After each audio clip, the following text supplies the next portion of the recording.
눈이 많이 내렸고 또 추위 가운데서도 오늘 주님 앞에 예배드리러 나온 여러분들에게 하나님의 위로와 평강과 치유와 은혜가 충만하시기를 축원합니다. 인생을 살다 보면 내가 계획하지 않았던 일들이 일어납니다. 고통과 슬픔의 순간이 다가오죠.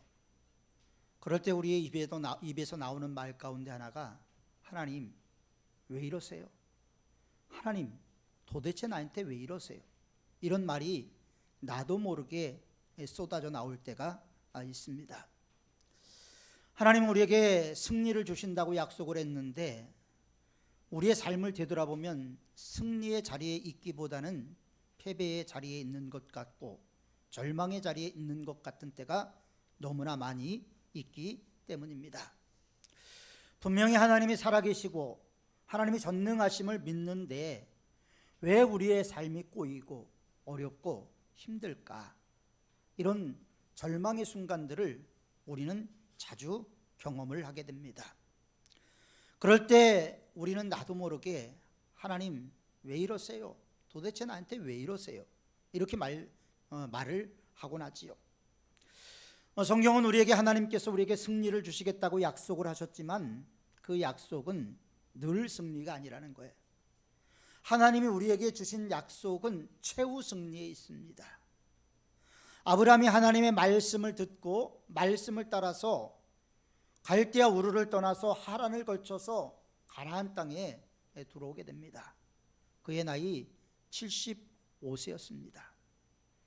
75세에 낯선 곳을 향해서 나간다는 것은 결코 쉬운 것이 아니죠. 그동안 내가 여기서 읽어온 것이 있습니다. 맺어온 인간관계가 있습니다. 물질적인 관계도 분명히 있었을 것입니다. 그런데 어느 날 하나님께서 아브라함에게 너는 본토 친척 아비 집을 떠나라고 말씀을 하셨어요. 그때 충분히 아브라함이 하나님 왜 이러세요? 저는 여기서 먹고 살고 또 인간적인 관계도 맺고 있는데 아무것도 모르는 낯선 곳을 향해서 가라니요. 그냥 하나님 여기서 하나님의 말씀대로 살면 안 될까요? 이렇게 충분히 이야기할 수 있었을 것입니다. 그런데 아브라함은 어떻게 했죠? 말씀을 따라갔다고 성경은 말씀하고 있습니다. 그는 가나안 땅에 왔어요. 그럼 자 보세요. 하나님의 말씀을 따라서 가나안 땅까지 왔잖아요. 그러면 가나안 땅이 어떻게 돼야 돼요? 진짜 시온의 대로로 열려져야 되고 막혔던 일들이 풀려야 되고 잃었던 건강이 회복돼야 되고 모든 것이 다 하나님의 말씀을 따라 왔기 때문에 대로로 열려져야 되는데 아브라함이 가나안 땅에 딱 도착하니까 흉년이 왔어요. 그 흉년 속에서 아브라함은 분명히 하나님 도대체 왜 이러세요? 이렇게 이야기할 수 있었지 않겠습니까? 그래서 그는 결국 애굽으로 피난을 가게 되죠. 우리가 야곱의 12아들 가운데서 11번째 아들이 요셉입니다. 요셉이 어느 날 하나님 꿈을 주셨죠. 그 꿈을 형제들한테 이야기하는 순간 하나님이 주신 꿈이었음에도 불구하고 형제들로부터 왕따를 당하기 시작하고 핍박을 받기 시작하고 마지막에는 노예로 팔려가는 신세가 되어버리고 말았습니다. 이럴 때 충분히 하나님 왜 이러세요? 이야기할 수 있지 않겠습니까? 그런데 성경은 우리에게 승리를 주신다고 말씀을 하시지만 그 승리가 당장 눈앞에 보이는 승리가 아니라 최후 승리를 주신다고 약속을 하고 있습니다. 그러니까 최후 승리를 얻기까지는 여전히 기근이 있고 노예 생활을 해야 되고 어려움이 있다라는 것을 성경은 우리에게 말씀하고 있습니다. 여러분들의 삶 가운데도 하나님 도대체 왜 이러세요? 하나님 많은 사람들 가운데서 왜 나에게 이렇게 하십니까? 너무 힘들어서 나도 모르게 하나님을 원망하고 탄식할 때가 분명히 있다라는 것입니다. 그런데 여러분 당장 길이 없다고 하나님께서 돌아가신 것이 아닙니다. 여전히 하나님은 살아계시고 여전히 하나님은 눈이 시퍼렇게 뜨고 우리를 지켜보시고 도와주시기를 원하시는 하나님이십니다. 그 하나님이 우리에게 약속한 것은 최후 승리를 얻게 해주시겠다라는 약속이죠. 당장 내 입에서 하나님 왜 이러세요? 라는 말이 쏟아져 나온다 할지라도 하나님은 우리에게 최후의 승리를 주시고 그 승리를 통해서 하나님의 살아계심을 우리가 믿게 하고 그 하나님의 살아계심을 이웃에게 간증하도록 역사를 하십니다. 우리가 인생 가운데 어려움을 당할 때요, 우리의 삶이 변화가 됩니다. 가장 큰 변화가 이를 때가 가장 사랑하는 가족이 죽었을 때 80%가 변화가 된답니다. 배우자와 이혼했을 때 73%의 변화가 있대요. 임신을 했을 때 40%의 변화가 있다고 합니다. 우리의 삶에는 끊임없는 변화, 이 변화를 통해서 좀 더 하나님과 가까워지고 좀 더 하나님의 은혜를 누리고 좀 더 하나님이 주시는 축복을 누릴 수 있는 기회로 하나님은 활용하기를 원하고 계시죠. 그런데 성탄절에도 12%의 사람들이 변화가 된답니다. 물론 이게 오래전 자료이기는 합니다만은 성탄절에 사람의 변화가 일어나게 된다는 것이죠. 그런 것을 봤을 때 성탄절은 진짜 중요한 것이죠. 많은 사람들이 성탄절은 먹는 것, 마시는 것, 즐기는 것 이렇게 생각하고 있어요. 그런데 우리는 안 그렇다라는 거예요. 우리는 성탄절의 의미가 왜 하나님이 사람이 되셔야만 했는가, 그리고 그것도 왕궁이 아니고 유대 베들레헴 마구간의 구유 위에 누우셔야만 했는가, 무엇 때문에 하늘 보좌의 영광을 버리시고 이 세상에 오셨을까? 우리 같았다면 예수님도 그랬을 거예요. 아버지 왜 이러세요? 내가 왜 사람이 돼야 됩니까? 그러나 예수님은 사람이 되셨죠. 그리고 많은 고난과 고역을 당하시다 십자가에서 최후 승리를 하시고 부활하셨습니다. 그리고 그 부활하신 주님이 바로 저와 여러분들의 주님인 줄 믿으시길 바랍니다. 그래서 성탄절이 중요한 거예요. 많은 사람들은 인생을 길로 표현을 했습니다. 우리의 인생길이라는 말을 사용하면서 길이라고 표현을 했죠. 길은 대단히 중요하죠. 그래서 길은 잘 닦아줘야 됩니다.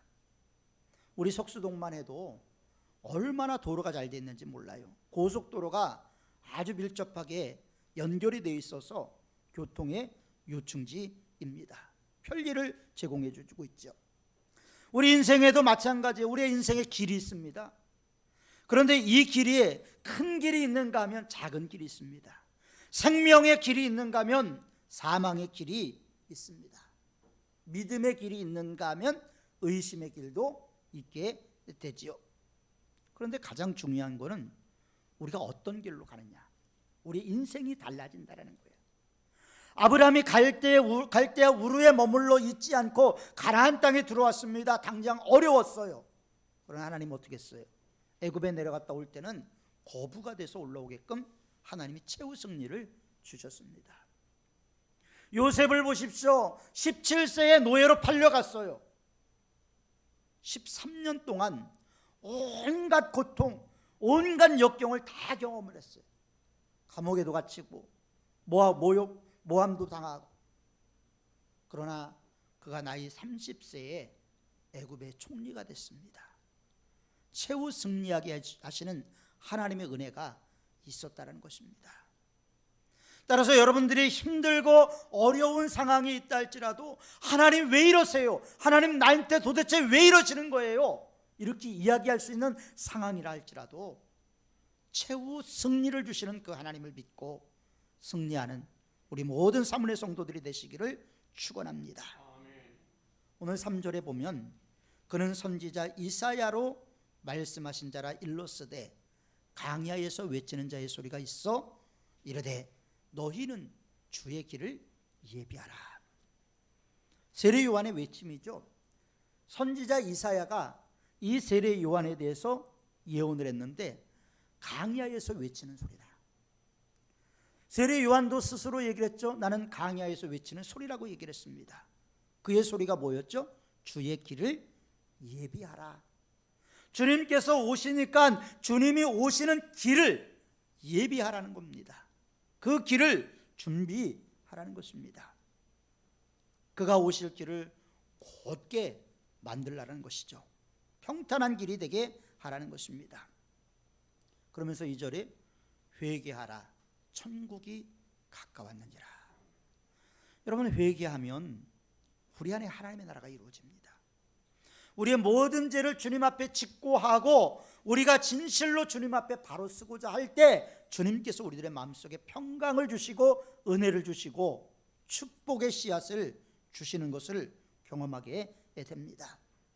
회개라는 것은 가던 길을 멈추는 거예요. 그리고 멈춘 길을 돌아서는 것입니다.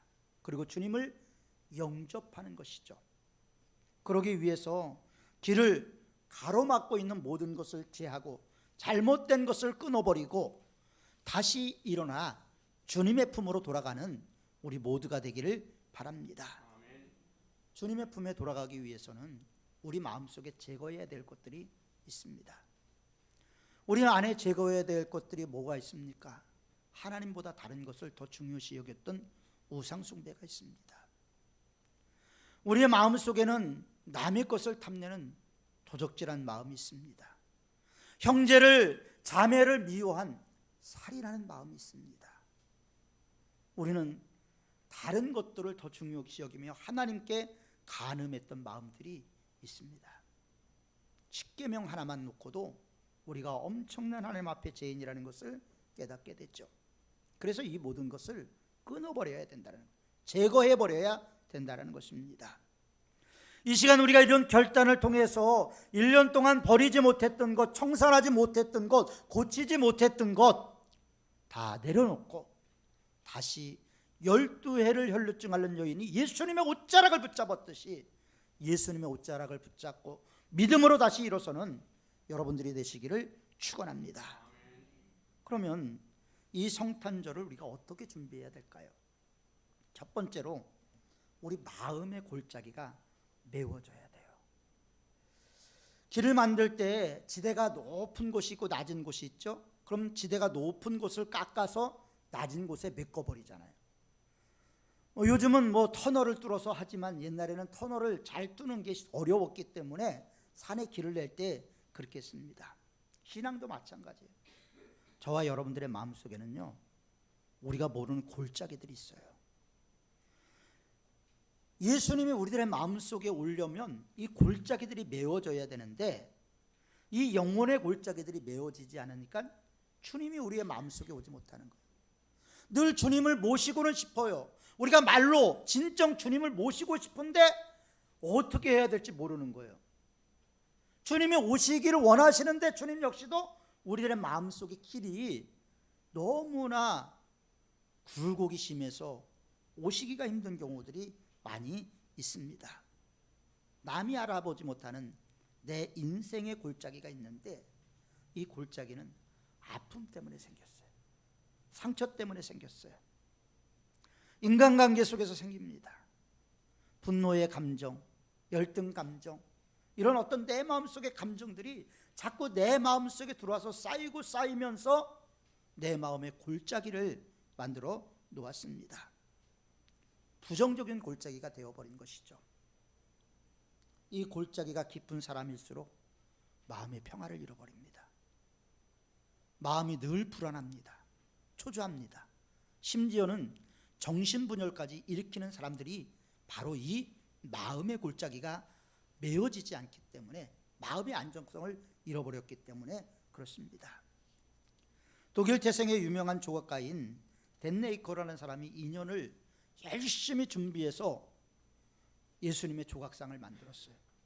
그리고 제자에게 물어봤습니다. 너는 이 조각상을 보면서 누구라고 생각하느냐? 그랬더니 제자가 어떤 유명한 사람 같아 보입니다.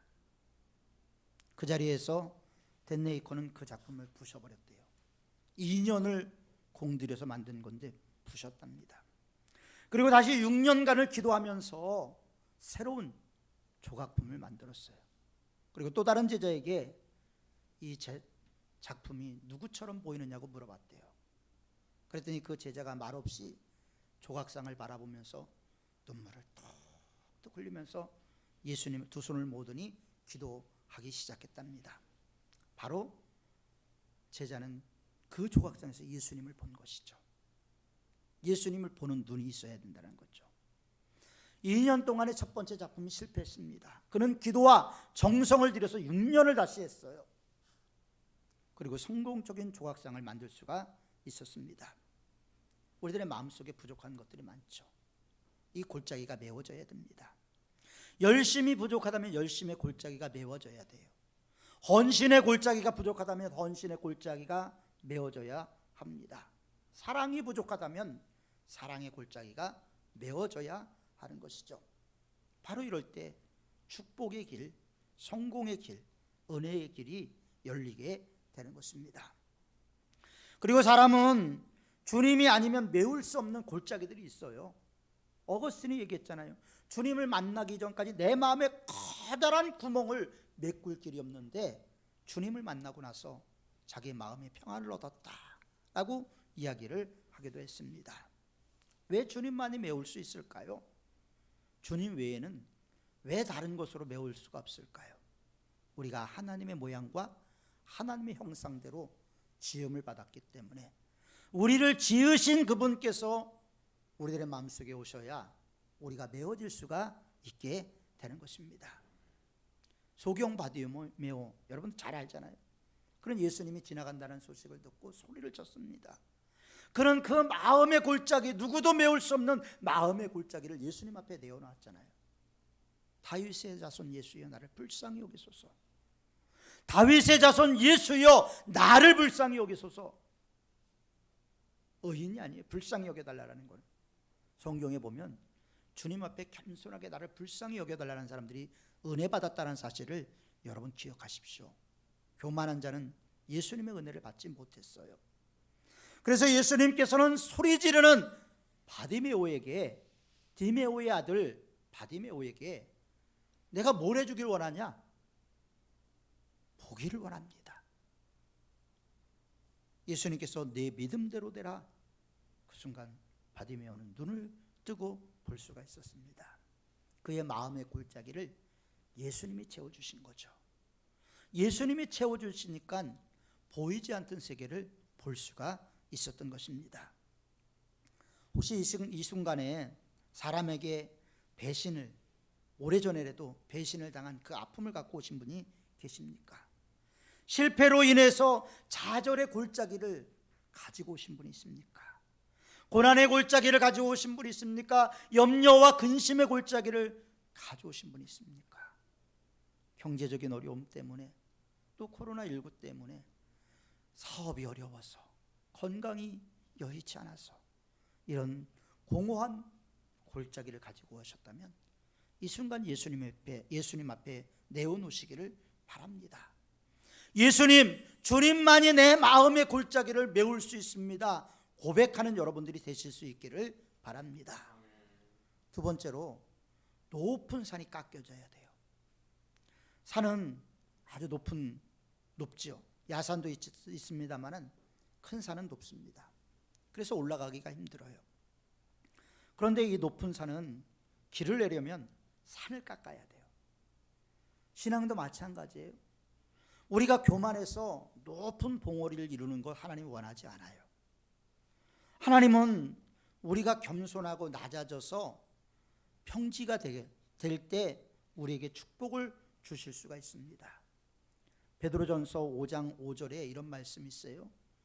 젊은 자들아 이와 같이 장로들에게 순종하고 서로 겸손하게 허리를 동이라.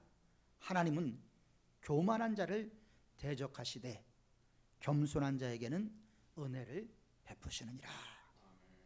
겸손한 자가 되어야 된다는 거예요. 하나님은 겸손한 자에게 은혜를 베푸십니다. 세례 요한은 뭐라고 고백했습니까? 나는 그의 신발끈조차 듣는 것을 감당할 수가 없다라고 얼마나 낮아지고 겸손한 모습으로 임했습니까? 바울 뭐라고 얘기했습니까? 대학자였던 그가 나는 죄인 중에 괴수라고 이야기하면서 겸손하게 행했어요.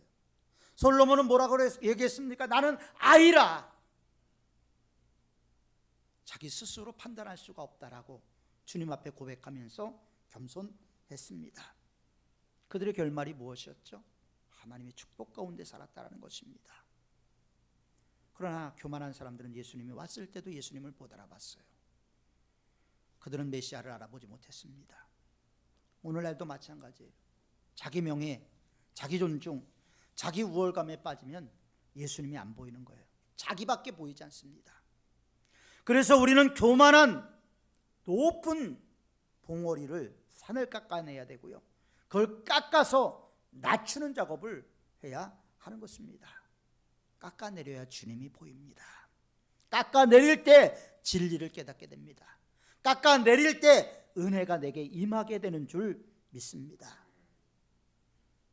저는 성지순례를 가려고 했다가 코로나가 터져서 성지순례를 못 갔는데, 베들레헴에 가면 예수님의 탄생을 기념해서 주후 4세기에 큰 예배당을 지었어요. 그걸 예수 탄생교회라고 이야기를 합니다. 그래서 그 안에 들어가면요, 온갖 화려하고 아름다운 모자이크와 성화가 그려져 있고, 강단 밑에는 예수님이 태어나신 장소 표시가 되어 있고 아주 웅장한 곳이죠. 그런데 들어가는 문은 하나밖에 없답니다. 들어가는 문이 하나인데 그 문이 얼마나 작은지 고개를 숙이지 않으면 들어갈 수가 없다랍니다. 고개를 숙여야만 들어갈 수 있는 예수님의 탄생교회. 왜 그럴까요? 겸손해야 예수님 앞에 나올 수 있다는 거예요. 머리를 숙여야 예수님 앞에 나올 수 있다는 것입니다. 깎아서 낮아지고 겸손해져야 주님께서 우리들의 마음속에 오시게 되는 것입니다. 그러므로 우리들 겸손하게 성탄의 길을 준비해서 우리들의 마음속에 높은 산이 낮아지고 골짜기가 메워져서 주님이 오실 마음의 길이 닦여지는 성탄절이 되기를 바랍니다. 세 번째로 우리들의 마음에 구부러진 것을 펴야 돼요. 강원도나 충청북도를 가면요, 아주 경치가 좋습니다. 그래서 드라이브를 하는 사람들이 많이 찾죠. 외지 사람들이 산수를 보기 위해서 찾아갑니다. 그런데 구부러진 길이 많아서 사고도 많이 나죠. 그런데 고속도로를 보십시오. 얼마나 반듯합니까? 길을 닦으면 구부러진 길을 될 수 있는 대로 없애야 되죠. 사람의 마음도 마음속에 구부러짐이 자꾸 줄어들어야 돼요. 사람들이 생각하는 것도 삐뚤어지면요, 생각하는 것도 삐뚤어지고, 생각이 삐뚤어지면 삶이 삐뚤어져요. 삐딱선을 타는 경우들이 있습니다. 그래서 남들에게 나도 모르게 상처를 줘요. 나도 모르게. 하나님은 우리에게 구부러진 마음의 길을 펴라고 말씀하십니다. 하나님이 주시는 축복을 받으려면 우리 마음에 구부러진 것이 곱게 펴져야 합니다. 사람마다 마음을 들여다보면 상처투성이에요. 저 역시도 마찬가지고 여러분 역시도 상처투성입니다. 우리가 겉에 다 포장돼서 아름다워서 그렇지만 마음 하나 딱 껍질 하나 벗기면 우리들의 마음속에 상처, 아픔, 쓰라림 이런 것들이 고스란히 있게 되죠. 그래서 심리학에서는 사람이 태어날 때 출생의 상처라고 얘기해요. 출생에 상처가 있답니다. 그래서 태어나서 우는 이유는 이 상처 때문에 운다라고 심리학자들은 이야기를 합니다. 그런데 이 상처가 아물기 전에 또 다른 상처가 와요. 어떤 사람들이 주위에서 내가 아픈데 이 상처에 치유는 고사하고 이 상처에 소금을 뿌리는 사람들도 있어요. 그러다 보니까 우리들이 큰 아픔을 당하는 경우가 많죠. 그러다 보면 내가 상처를 받은 게 다른 사람들의 상처를 주는 경우도 있습니다. 사랑하는 성도 여러분, 우리들의 마음이 삐뚤어지면 안 돼요. 구부러지게 하고 아프게 하는 그런 것들이 다 사라질 수 있도록 주님이 오시는 길을 예비하고 사람과 사람과의 관계에 길을 만들어야 되는 거예요. 그래서 역사학자들은 중국 문화를 성을 쌓는 문화라고 얘기했어요. 성을 쌓는 문화. 닫아놓고 자기들끼리만 사는 성을 쌓는 문화. 그러나 유럽의 문화는 다리를 놓는 문화라고 얘기했어요. 내 마음의 성 안에 갇혀 있어서는 안 되고요, 내 마음에 다리를 놔서 다른 사람들과 교제하고 교류하고 서로를 위로하고 서로를 격려해야 돼요. 성경은 우리에게 뭐라고 얘기를 합니까? 우리가 힘드니까 서로 불쌍히 여기래요. 서로를 바라보면서 서로를 불쌍히 여기라고 성경은 말씀하고 있습니다. 우리들의 삐뚤어진 마음 바로 펼 수 있도록, 그래서 주님이 오실 수 있는 길을 예비하는 성탄절이 되었으면 좋겠습니다.